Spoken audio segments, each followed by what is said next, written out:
If you've seen even one biopic about a famous band, then you already know all the cliches.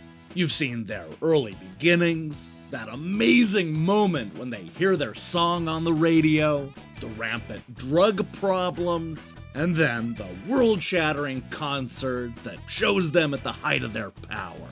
The new game, Cruel Band's Career, bucks all those tropes to show you a very different side of the music business. It's a weird puzzle/tower defense hybrid that throws just about everything in our three-piece band.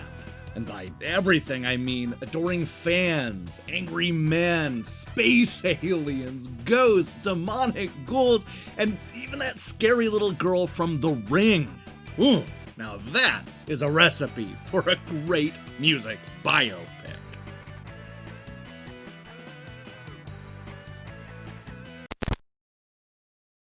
Cruel Band's Career it's a baffling game. While most bands are in search of fame and fortune, the three members in this game are on a secret mission. Or at least that's what the description tells us, because there's a lot about this story and premise that's purposely vague.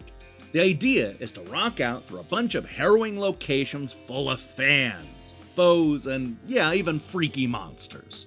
It's the type of game where getting drunk is a good thing, and nobody's gonna get mad if the guitarist accidentally falls asleep for a few minutes. I guess the best way to describe Cruel Band's Career is as a weird mashup that combines Plants vs. Zombies and rock, paper, scissors. The idea is that people will charge the rotating stage in 3 different lines, each with a different result. For example, the sexy women that make their way to the stage will give that musician health, but at the exact same time it'll take health away from the jealous bandmates. The fighter, on the other hand, just wants to punch somebody, all while the smelly fan will drain the rocker's health if they aren't paying close enough attention. Ooh, and this is before all the aliens, ghosts, and monsters show up. The trick is to rotate the stage so that you're letting the right band member deal with the right audience member. This balancing act is not as easy as it sounds, because so much of what happens to one character impacts what happens to the rest of the band. You'll quickly discover that sometimes a band member will need to take a hit for the good of the group. So a lot of the challenge comes down to strategically balancing the 3 musicians' health bar. If one of those bars gets depleted, the rocker explodes and the band is forced to leave the stage. You know, just like in real life. The fun of the game is discovering how you can use the different side effects against the more dangerous audience members. There are times when you'll purposely dizzy one of your band members because that means that the next person they come in contact with will have the opposite effect. Similarly, putting on the VR glasses will make it so the next person you run into might as well not even be there. And the musicians that fall asleep during the show will completely ignore any of the people approaching the stage, including those angry punching men. So much of this game is about learning how to deal with each type of fan, all while making sure that everybody has enough health to make it to the boss fight. Thankfully, a rockin' trio has a few tricks up their sleeves that'll make completing this special mission a little bit easier. For one thing, they'll increase their combo meter for each audience member that they interact with, which will allow them to unleash a powerful special move that'll clear the entire room. There are also power-up items that players can snag mid-level, which usually come in the form of food or alcohol or some sort of throwing weapon. And finally, the band will be able to choose between different perks at the end of each level, all of which will stay activated until the player runs out of lives and has to start over from the beginning. But even with all of these special abilities and power-ups, Cruel Band's Career is a challenging game. In fact, I'm not going to sugarcoat it, this game is tough. Look, I'm not afraid to admit that it took me a few hours to wrap my head around all the enemies and the items. It just didn't make a whole lot of sense for a really long time, and even when it all clicked for me, I found the balancing act to be overwhelming in the later stages. I could never shake the feeling that I was missing an important detail that would make the experience so much easier.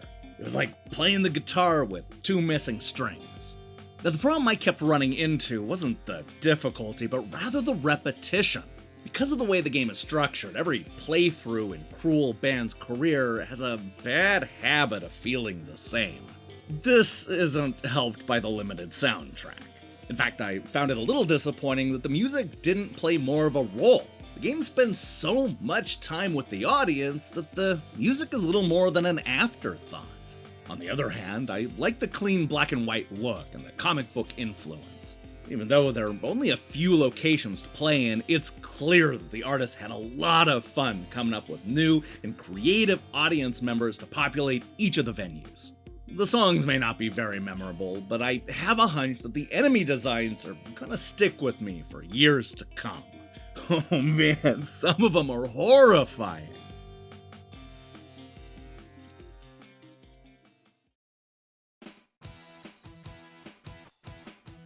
Although punishingly difficult, Cruel Band's career offers a unique take on the tower defense genre.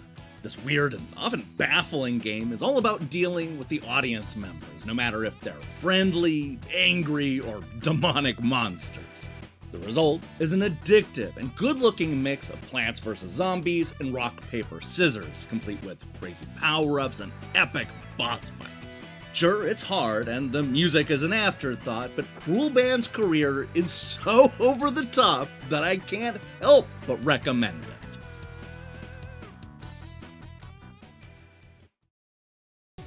Hey, thanks for watching our review. If you liked what you saw here, then you should know that we post new reviews and features almost every day. Now here's the question I have for you. What game has the coolest band or musicians? I mean, there are so many ways you can take this question, so I'm excited to see what your picks are in the comments below. In other news, we'll be back later this week with a review of Metamorphosis and Defunct Games news over the weekend, as well as a brand new series that I've been working on over the last few weeks. If that sounds good to you, then I strongly recommend you click that subscribe button and support what we're doing here. Until then,